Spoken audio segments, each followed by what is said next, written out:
Hello everybody, welcome back. Today we are making a narwhal cake from my new cookbook, which is called Mermaid Food. The book is filled with mermaid and underwater themed recipes. So if you'd like to know more, the link to the book is down below, and let's get started and make our little narwhal.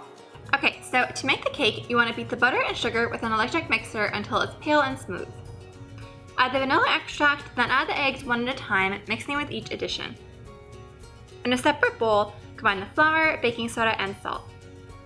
Add this to the batter in 2 additions, alternating with the sour cream. Spoon the batter into 3 greased and floured 6-inch round cake pans. Bake for 30 minutes or until a skewer inserted into the center comes out clean, and then cool completely. Then to make the buttercream, beat the butter with an electric mixer until it's pale and fluffy.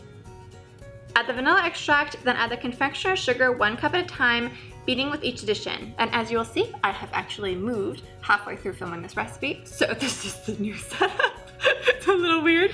So then you want to dye the buttercream a pale blue color, and I'll link the full recipe down below, as well as the food coloring that I'm using if you like the kind of color that I'm making.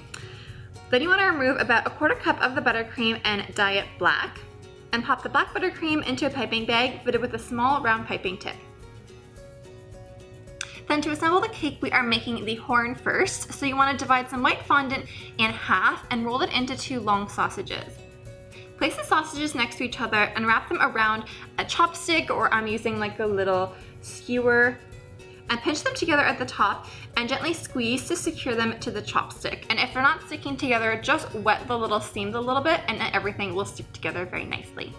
Then you want to pop it onto a plate lined with plastic wrap and allow it to dry out while you decorate the cake. And you can make the horn in advance if you like up to 1 day in advance, and it's fine. Then you want to slice the bottoms off of all the cakes, removing any excess browning.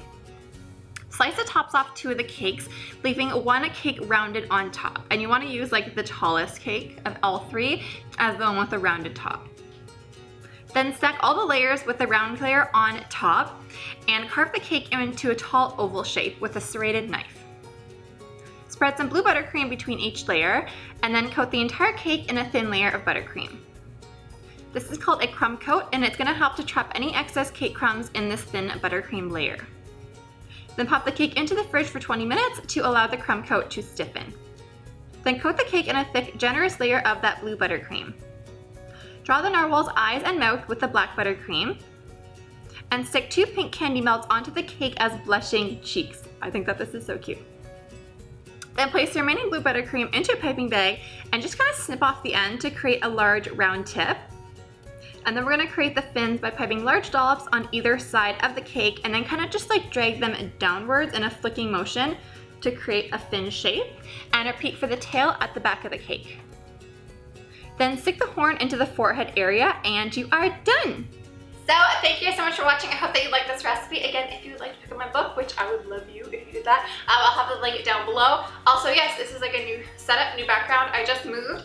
So please be patient with me as I find a good place to do the intros. Right now, it's against a gray wall, but hopefully that will change soon. So anyways, I love you guys so much, and I will see you on Sunday for another weekly vlog. Bye!